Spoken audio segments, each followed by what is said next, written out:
Thank you. Kind of an ecstatic group this morning. It's so awesome.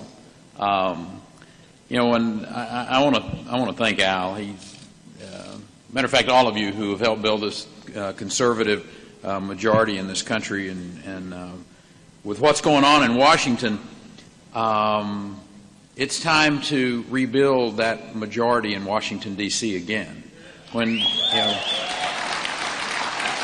I'm pretty sure that some people just thought it was a stunt when I talked about making Congress part-time. But after $17 trillion in debt, part-time Congress is not a joke. I happen to think it may be the only solution to this gridlock that we're seeing in Washington now. The only profession with an approval rating similar to Congress is used car salesmen. And at least those guys and gals had the common sense to rebrand themselves and say that they were selling pre-owned vehicles.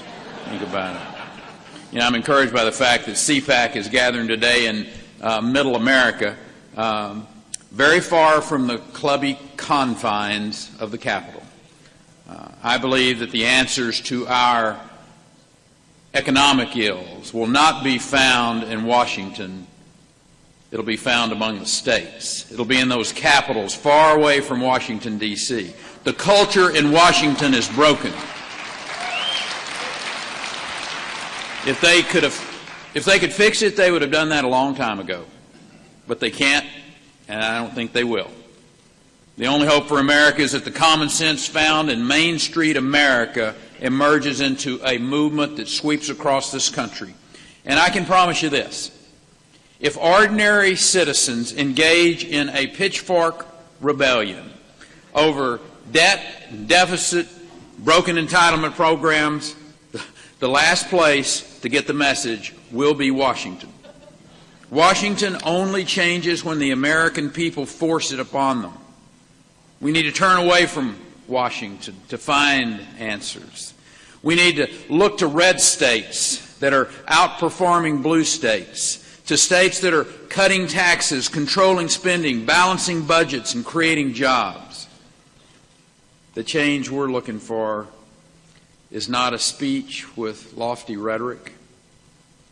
The change we're looking for can be found in the record of governors like Nikki Haley, Susana Martinez, Rick Scott, Bobby Jindal. South Carolina's moved more than 20,000 citizens from welfare to work. New Mexico's reduced the corporate income tax rates and is now #1 in export growth. Florida has added 300,000 jobs in the last 2.5 years.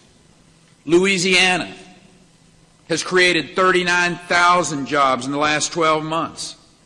And that's in addition to the many football players that Bobby is moving from Texas over to Louisiana. What's the common denominator? What's the common element here? Conservative governors who cut taxes, control spending, and invest in jobs. You contrast that. Contrast that with the blue states, and it's very clear. New York and California led the nation in lost personal income to other states. And if you rent a U-Haul to move your company, it costs twice as much to go from San Francisco to Austin than the other way around, because they need to get those vehicles back to California. Get it?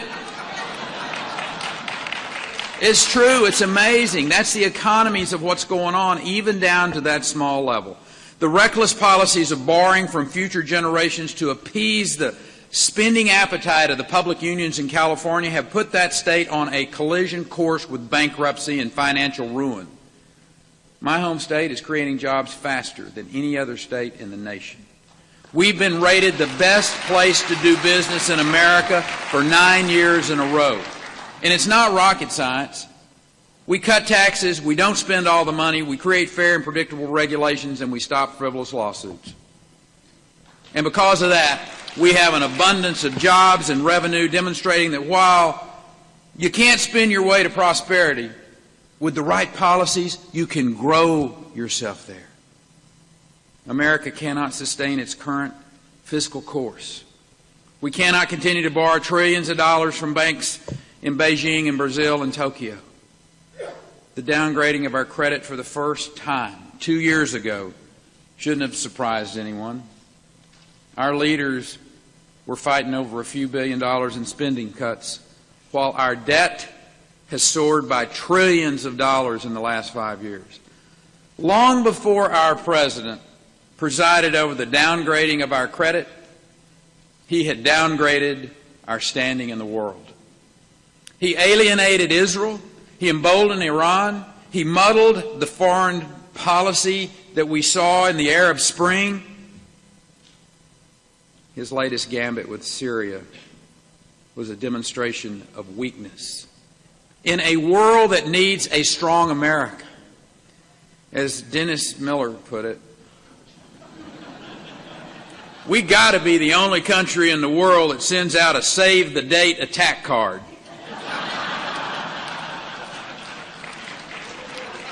It is not in the interest of our nation to give advance warning to the enemy in the nature of a strike. As a former Air Force pilot, I can tell you the first sign of a coming attack from the United States needs to be craters in your soil.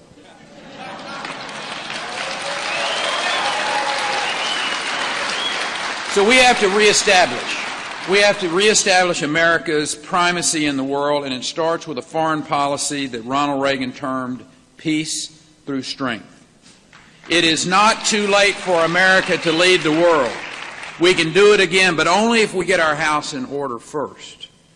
Our national debt is a national security issue. The nationalization of our health care system will only further erode our economy. Borders left unenforced leave us subject to further attacks. It's time for Washington to focus on a few things and do those very well. Constitutional, established goals. Secure the border. Defend our country. Deliver cogent foreign policy. Get out of the health care business. Get out of the education business. Stop hammering industry. Let that sleeping giant known as American industry create prosperity again. That is how we restore America to greatness again. Conservatives will lead that choice. God bless you, and God bless this great country of America. Thank you.